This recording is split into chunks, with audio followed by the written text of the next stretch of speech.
क्या हाल चाल बच्चों? सब ठीक ठाक? आइए, विदाउट वेस्टिंग टाइम हम आप आगे का सफर तय करते हैं। हाँ, आइए।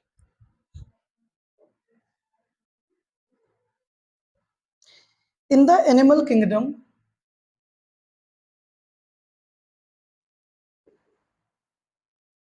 इन the animal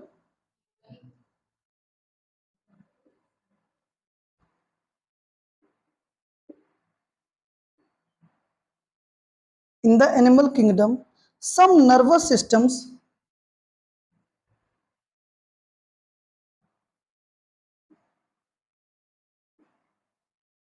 some nervous systems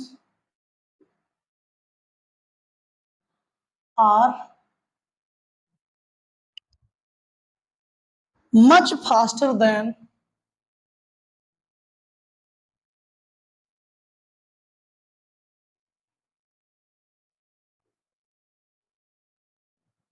much faster than ours and others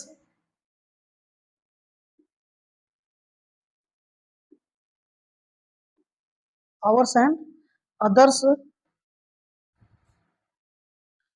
much slower.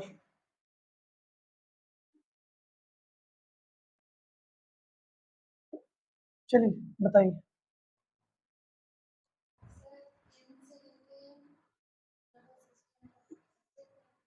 जी बेटा।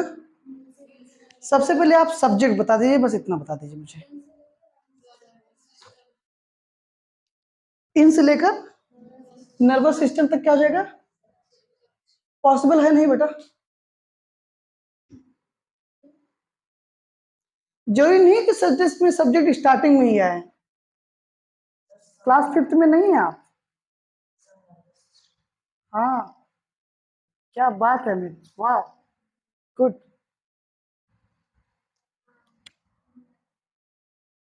सम नर्वस सिस्टम्स क्या है? ये सब्जेक्ट है। ये क्यों नहीं हो सकता वो देख लो।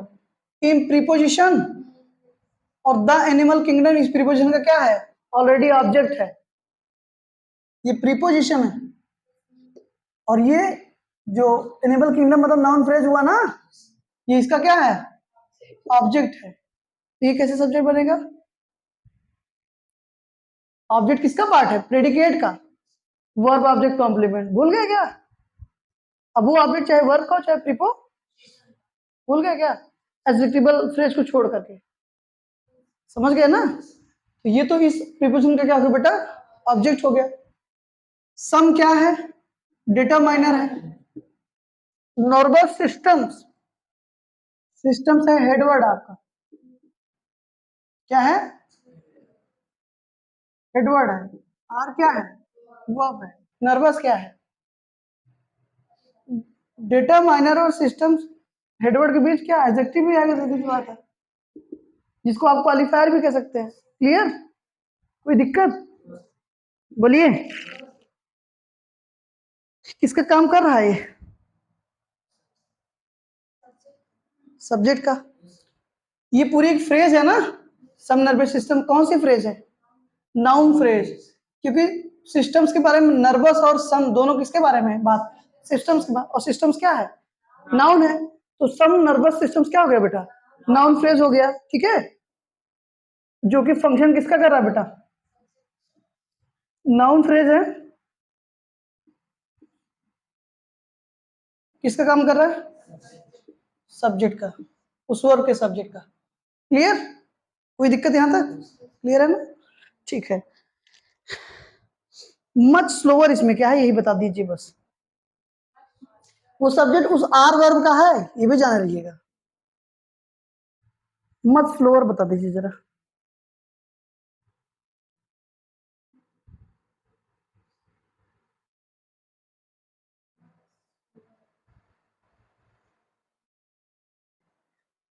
कह रहा है कि इन द एनिमल किंगडम बेटा, एनिमल किंगडम में मतलब उनके साम्राज्य में some nervous systems are much faster, कुछ तो बहुत ही तेज है बेटा, देन आवर्स, हमसे भी ज्यादा। कंपेरिजन कर रहा है ना, एंड अदर्स, जो हमसे भी ज्यादा है और दूसरों से भी ज्यादा क्या है? हमसे ज्यादा क्या है? फास्टर है। एंड अदर्स मच स्लोअर, और दूसरे ज्यादा क्या है, स्लो है। समझ गया ना बेटा? नर्वस सिस्टम मतलब कोई भी एनिमल किंगडम ले लो, ठीक है? जैसे शेर ले लीजिए, हमसे तो आपसे तेजी दौड़ेगा क्या? चीते से तेज नहीं दौड़ पाएगा ना, तो शेर क्या हुआ, हमसे तेज हो गया, चीते से स्लो हो गया। समझ रहे हो ना? वही चीज है कि in the animal kingdom some nervous systems, we are nervous system actually, समझ रहे ना, are much faster than ours, कुछ तो हमसे भी ज्यादा क्या है, तेज हैं, एंड अदर्स, और दूसरे मच स्लोअर, बहुत स्लो है। तो मच स्लोअर की अगर मैं बात करूं, इसको कैसे आप एक्सप्लेन कर पाएंगे, बोलिए?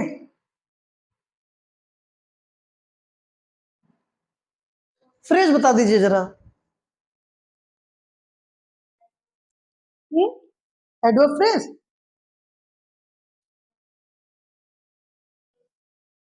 बोलिए, आराम से सोच लीजिए, कोई जल्दबाजी नहीं है।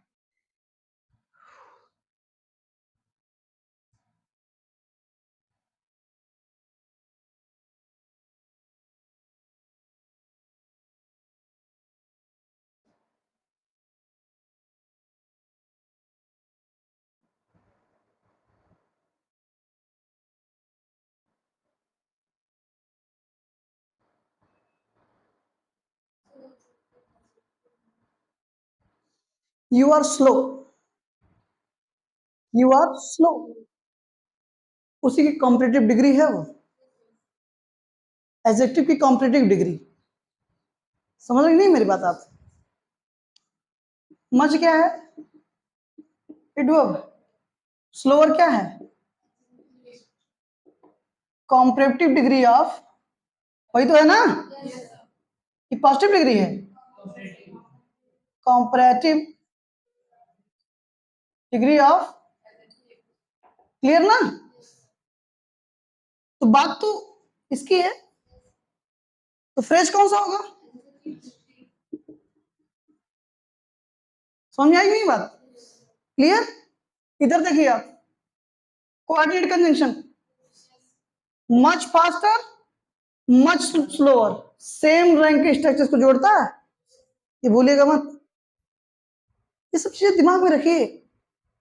एक सेंटेंस में बहुत सारी चीजें मिलेगी अगर आप उसको, अगर आप उसकी पार्सिंग करना ही चाहेंगे, और पार्सिंग मेथड के थ्रू ही सारी चीजें क्लियर हो सकती है, राइट?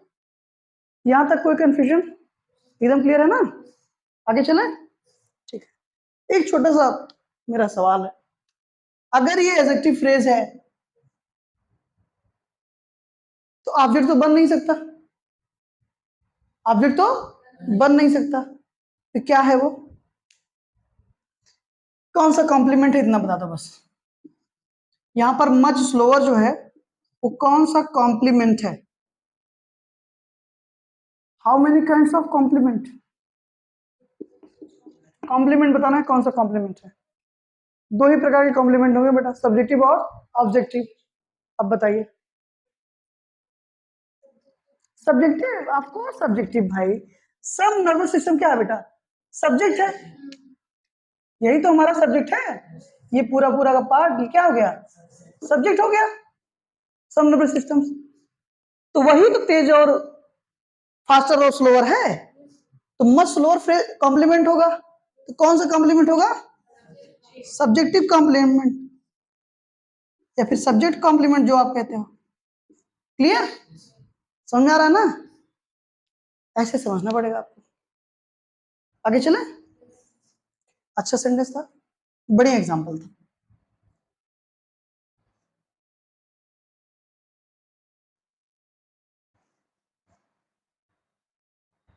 अब आप देख रहे होंगे कि जो कॉन्सेप्ट हम आप थोड़ा थोड़ा करके पढ़े, जैसे फ्रेज पढ़ा सबसे पहले, फिर हमने क्लॉज पढ़ा, फिर हमने प्रीपोजिशन पढ़ा, अब उस सब को मर्ज कर देना है, तब हम आप फाइंड आउट कर पाएंगे correction.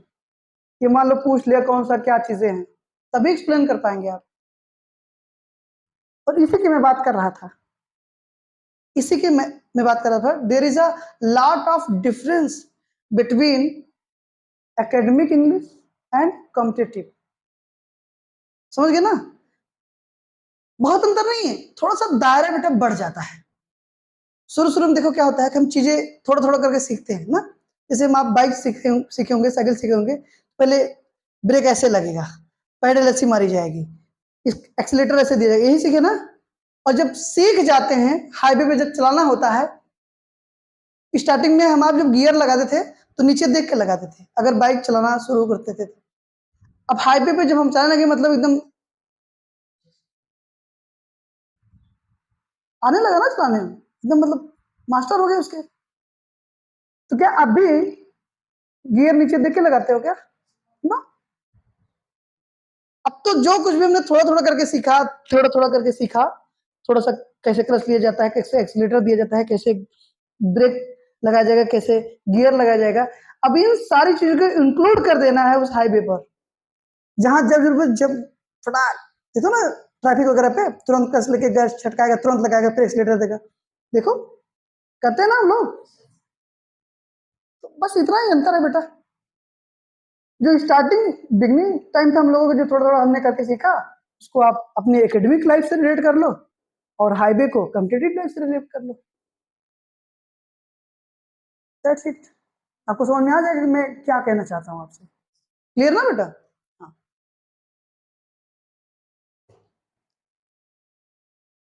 Next sentence.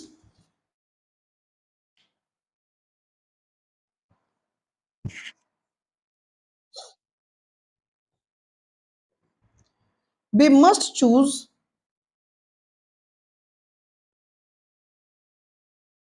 we must choose among them,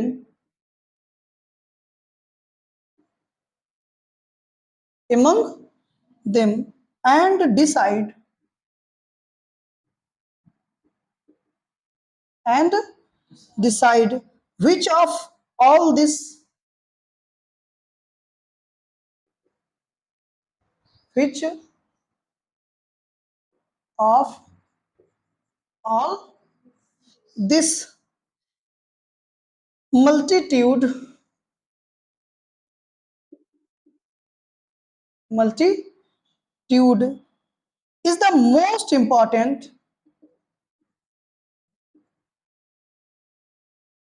is the is the most important for our purpose.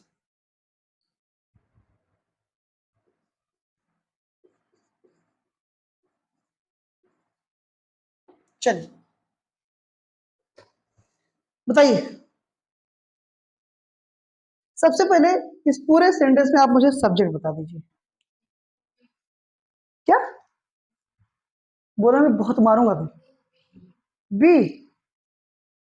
पक्का? ठीक है, ये सब्जेक्ट हो गया। ये कौन सी फ्रेज होगी? आ?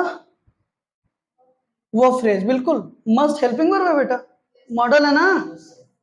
अब जल्दी है, ये मेन वर्ब हो गई, तो कौन सी हो गई? वो फ्रेज हो गई। क्लियर? अब कंजंक्शन बेटा यहां आ गया, इसका मतलब ये पूरी एक क्लास हो गई। अब वहां से स्टार्ट हुआ है दूसरा क्लास, उस क्लास का भी तो सब्जेक्ट होगा, तो जरा उस क्लास का सब्जेक्ट बता दीजिए आप। वो पूरी की पूरी क्लास पर्पस तक है, बीच में there is no conjunction, check कर लीजिए चाहे आप।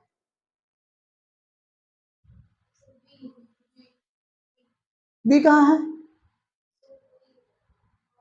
जी? बेटा दूसरी क्लास में बी कहाँ है? कॉमन सब्जेक्ट नहीं है, बेवकूफ मत बनो। नहीं, इसलिए कह रहा हूँ बेटा, जितना जोर है आप लगा लो आज। और एक हिसाब से अपनी, एक हिसाब से मैं कहना चाहता तो औकात चेक कर लो। बहुत उड़ने लगते हो ना कभी कभी।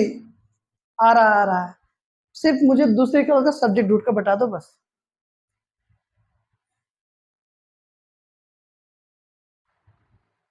हम्म? हाँ, सब्जेक्ट हमारा क्या है? क्लियर बेटा? और उस सब्जेक्ट की वर्ब कहाँ है, ये आई बस समझ में। ऑफ क्या है, ऑल दिस मल्टीट्यूड उसका ऑब्जेक्ट हो गया। समझ रहे ना आप मेरी बात को। The most important adjective phrase, superlative degree. बेटा फोन देखो किसका है,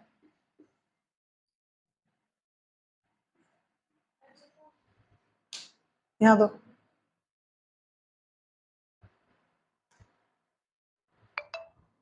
अभी घर नहीं पहुंची होंगी, अभी इतना टाइम नहीं रहता।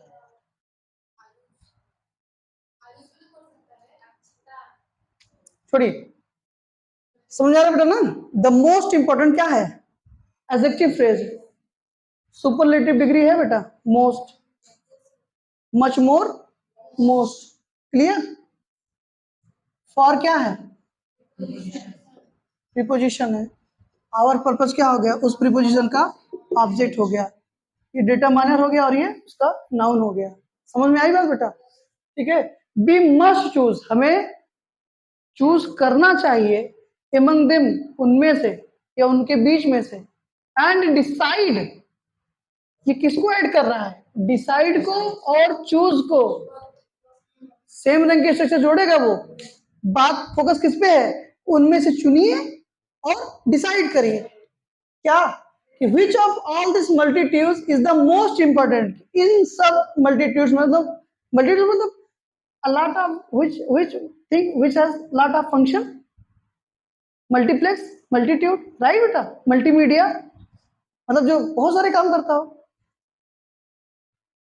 and decide which of all these multitudes is the most important for our purpose। और ये डिसाइड करो इन मतलब which of all the multitude, which of all this multitude मतलब इन सभी मल्टीट्यूड्स में which is the most important, कहना ही चाहते हो ना, इन सभी मल्टीट्यूड में से which is the most important। अगर यही अलग से लिखा जाता तब आप कह देते which सब्जेक्ट है सर, इज वर्ब का, यहां नहीं पकड़ पाए आप।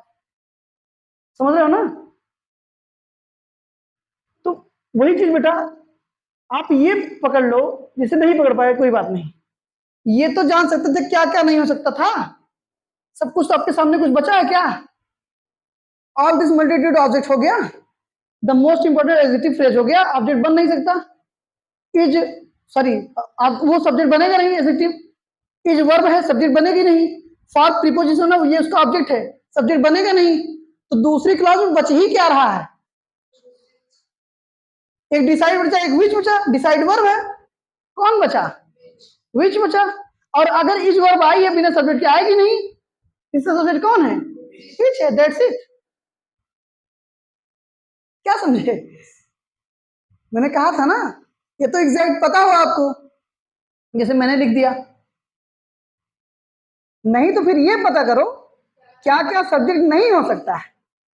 और जितना चीज आप लोग बोल रहे थे, आप एक चीज मिस कर दे रहे थे कि उसके पहले प्रीपोजिशन एक रखा हुआ है, और अगर उसके पहले प्रीपोजिशन लगा हुआ है महाराज, तो वो ऑब्जेक्ट ही होगा उस प्रीपोजिशन का।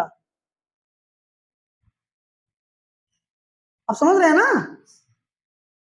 बहुत इजी था, बस थोड़ा सा दिमाग लगाने की आवश्यकता थी, और इसमें बहुत दिल पिलने की जरूरत नहीं है आपको। था ये क्या हुआ नहीं बता पाए हम अभी आप सीख रहे हैं, राइट। इसलिए बेटा इस बैच का नाम राइजिंग बैच रखा गया। आप सीखिए, मतलब उगिए, हाँ, शुरुआत कर रहे हैं हम आप, राइट बेटा। और परेशान होने की जरूरत नहीं है। इसलिए बेटा ये जो बैच का नाम रखा गया, एक तरीके से फाउंडेशन है, और उसमें पहले देखो थंबनेल में लिखा गया बिगनर, समझ गए नहीं। तो हम आप सीख रहे हैं अभी, आप सीखिए, इसको घबराइए मत, लेकिन हाँ इतना जरूर चिंतन करिए कि कैसे हुआ। अगर यूं ही जाने देंगे तो यूं ही चला जाएगा। ये टफ नहीं था, बस आप बड़ा सेंटेंस देख के तुक्का मारने लगे। तुक्के से सेंटेंस सही नहीं होगा, जान लीजिएगा। आपको पार्सिंग करना पड़ेगा, उसके लिए आपको मेथड पता होना चाहिए। तो जैसे ठीक है क्या सब्जेक्ट है, क्लियर।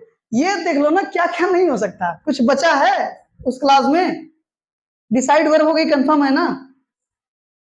क्यों है? क्योंकि भाई कोऑर्डिनेट कंजंक्शन आया है और कोऑर्डिनेट कंजंक्शन सेम रैंक के स्ट्रक्चर्स को ऐड करता है, तो मस्ट चूज को ऐड कर रहा है वो डिसाइड से। समझ गए ना? एक तरीके से इस मस्ट चूज का और उस डिसाइड वर्ब का कॉमन सब्जेक्ट कौन है? बी है। और वहां से दूसरा क्लॉज स्टार्ट हो रहा है बेटा, समझ गए नहीं? एंड डिसाइड, और डिसाइड करना, एंड के बाद क्लॉज स्टार्ट हो गई ना। तो ये बताओ, ये जो वर्ब थी हमारी बेटा, वर्ब इज आ गई है ना, अब बिना सब्जेक्ट के तो आ ही नहीं बेटा, सीधी सी बात है। डिसाइड वर्ब है, सब्जेक्ट हो नहीं सकता। ऑफ प्रीपोजिशन है तो ऑल दिस मल्टीट्यूड उसका ऑब्जेक्ट हो गया बेटा, इज हो गई वर्ब। ये क्या है? द मोस्ट इंपॉर्टेंट नाउन हो गया बेटा। मोस्ट क्या है? एडजेक्टिव सुपरलेटिव डिग्री है। तो ये पूरे की पूरी फ्रेज क्या हो गई? एडजेक्टिव फ्रेज हो गई, आप अच्छे से जानते हो। ये नाउन फ्रेज नहीं बनाएगी बेटा, ये एडजेक्टिव फ्रेज बनाएगी। क्या बनाएगी? एडजेक्टिव फ्रेज बनाएगी, कंफर्म। और फॉर क्या हो गया? प्रीपोजिशन, और ये आवर पर्पस उसका क्या हो गया? ऑब्जेक्ट। That's it, clear? कोई दिक्कत? एडजेक्टिव फ्रेज क्यों होगी पता है? Which is the most important, which is the most important, जो सबसे इंपॉर्टेंट हो। तो ये द मोस्ट इंपॉर्टेंट मॉडिफाई किसको कर रहा है? इस विच को, सब्जेक्ट को। अब ये तो वो नाउन होगा, ये तो प्रोनाउन, ये तो नाउन होगा, ये तो प्रोनाउन, सीधी सी बात है। नाउन हो नहीं सकता, वो प्रोनाउन। प्रश्न कर नहीं रहा है, इसलिए जाहिर सी बात है वो रिलेटिव प्रोनाउन होगा, रिलेटिव प्रोनाउन जो जिसे आ भी रहा है। और रिलेटिव प्रोनाउन आप अच्छे से जानते हैं बेटा, एडजेक्टिव फ्रेज बनाता है। रिलेटिव प्रोनाउन आप पढ़ चुके होंगे, तो वो भी ध्यान देते तभी पकड़ लेते, राइट? तो ये कौन सा कॉम्प्लीमेंट हुआ? कॉम्प्लीमेंट में बात करेंगे तो सब्जेक्ट कॉम्प्लीमेंट बना कि नहीं बना? क्लियर? अब जो इसमें ना समझ में आया हो वो बताइए, बोलिए।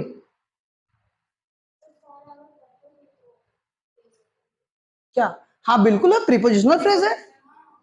मैं कब मना कर रहा हूँ? प्रीपोजिशनल फ्रेज है, एडजेक्टिव या एडवर्ब का काम करेगा, एडजेक्टिव या एडवर्ब का काम करेगा। अब सीरीज बात है, अगर ये नाउन या प्रोनाउन के लिए आया होगा, उसको मॉडिफाई कर रहा होगा, तो एडजेक्टिव फ्रेज बन जाएगी, नहीं तो क्या बन जाएगी? एडवर्ब फ्रेज बन जाएगी। फॉर आवर पर्पस, किसके लिए? हमारे पर्पस के लिए। किसके लिए? फॉर विच, हमारे पर्पस के लिए। समझ रहे हैं ना? अगर ये वेयर व्हेन हाउ का आंसर होता तो एडवर्ब फ्रेज होता। तो प्रीपोजिशनल फ्रेज में तो एकदम कंफर्म है बेटा, ये तो यहाँ पर एडजेक्टिव खुद आया इसलिए एडजेक्टिव फ्रेज बना दिया बेटा। समझ रहे ना मेरी बात को? लेकिन जो प्रीपोजिशनल फ्रेज है उसका तो फिक्स है, ये तो वो एडवर्ब फ्रेज बनेगी, ये तो एडजेक्टिव फ्रेज बनेगी। वेयर हाउ व्हेन का आंसर होगा तो एडवर्ब फ्रेज बनाएगा। समझ गया ना बेटा? अगर किसी नाउन या प्रोनाउन को मॉडिफाई करेंगे, उसके लिए आया होगा, किसी और का नाउन या प्रोनाउन को लिंक कर रहा होगा, मॉडिफाई कर रहा होगा, तो एडजेक्टिव फ्रेज हो जाएगा, सिंपल। ये आपको देखना पड़ेगा इतना। कोई दिक्कत यहां तक बेटा? एकदम क्लियर है ना? ठीक है, thank you so much for this class. ठीक है, थोड़ा थोड़ा हम आप आगे बढ़ेंगे, राइट? चलिए, see you tomorrow, confirm? Thank you.